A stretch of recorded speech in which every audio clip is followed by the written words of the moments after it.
Things are getting interesting.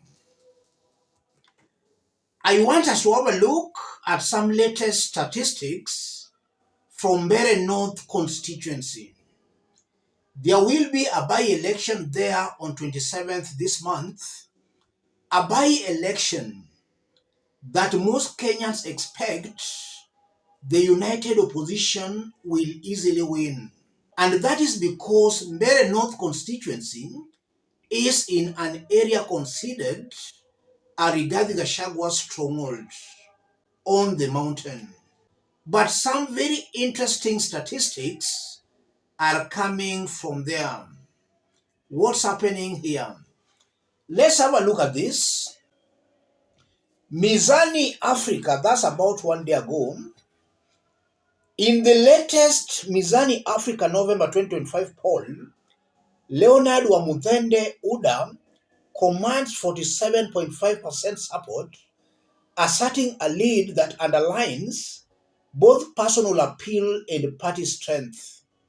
His nearest challenger, Newton Karish DP, stands at 28.9%, while Duncan Mbui, Chama cha Kazi, lags at 6.5%, leaving 16.5% undecided.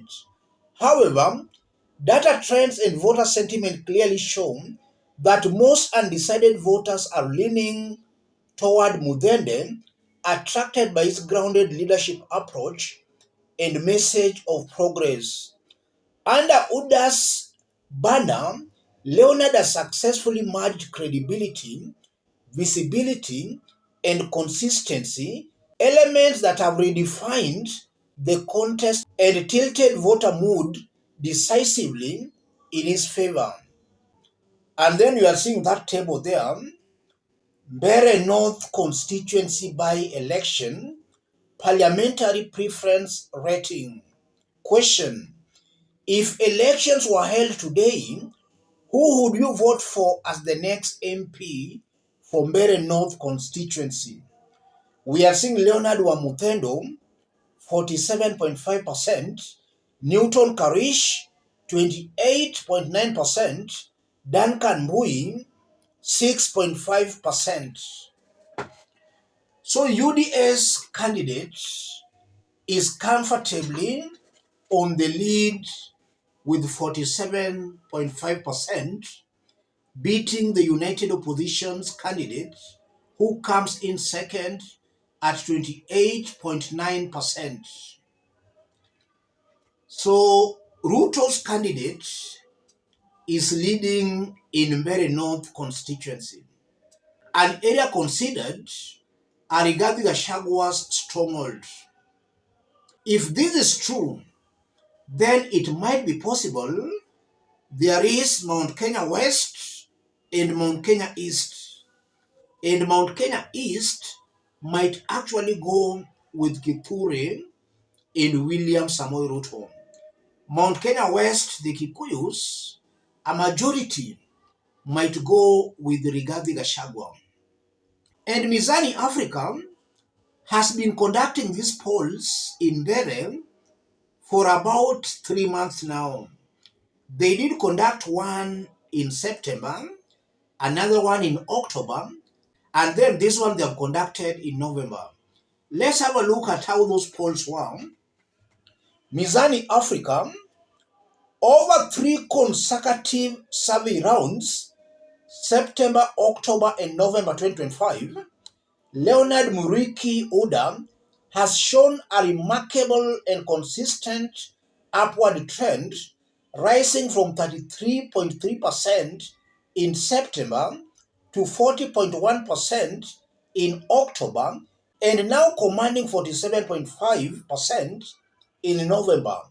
This growth represents a gain of over 14 percentage points in just 2 months, a rare sign of expanding voter trust and strong campaign consolidation across wards. In contrast, Newton Karish DP has experienced a steady decline from 40.1% to 33.1%, to 28.9%, indicating a gradual erosion of his earlier lead as his message loses traction among previously loyal supporters. Meanwhile, Duncan Mbui Chama cha Kazi has fallen sharply from 20% in September to 5.1% in October, stabilizing slightly at 6.5% in November. Following the aftershocks of his party transition, the undecided bloc rose sharply in October, 21.5%, before dropping to 16.5% in November, suggesting that most of the previously uncertain voters are now aligning with Leonard and UDA as the by-election approaches. And you are seeing that table there for 3 months from September to November. The green bar is September, orange bar October, blue bar November. If you look at Leonard Uda's candidate, in September he had 33.3%, October he has 40.1%, November 47.5%. So his support has been rising steadily. If you look at Newton Karish in September, he had 40.1%, October 33.1%, November 28.9%. So the United Opposition's candidate's popularity has been declining steadily. And then Duncan Mbui in September, he had 20%, October 5.1%, and then November 6.5%.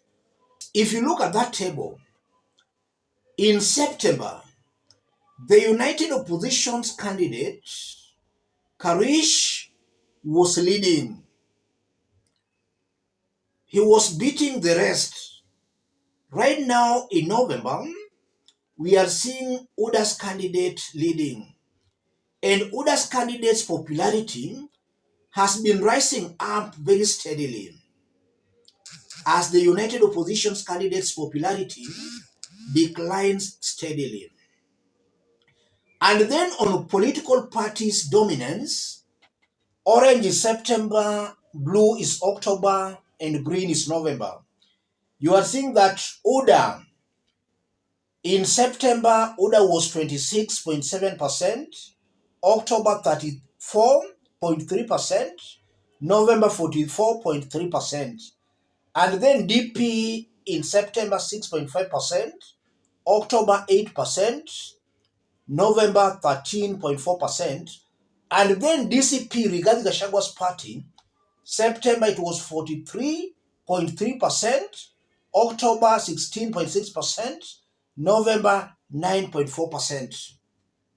So in terms of political parties' popularity, in September, Rigath's party was the most popular party in Mbeere North constituency.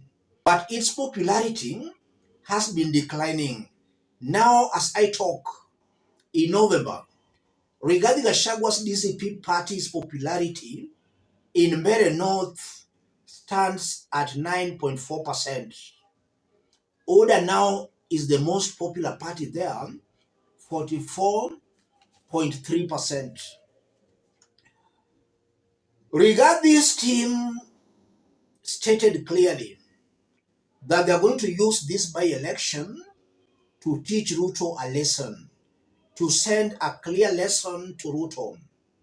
But from these statistics, Rigathi and his team might be in for a very rude shock. It's also worth noting that sometimes these polls can predict, but the outcomes does not necessarily come as the polls did predict. So again, I'm not saying that come 27th this month that the results will be this way. The results can change, but it's important you understand what to expect in the next 17 or 18 days coming. Figures on the ground suggest a likely possibility of William Ruto's candidate easily winning that seat. We are waiting to see how it will be.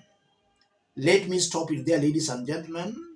Let's meet in our next analysis. Thank you. God bless you.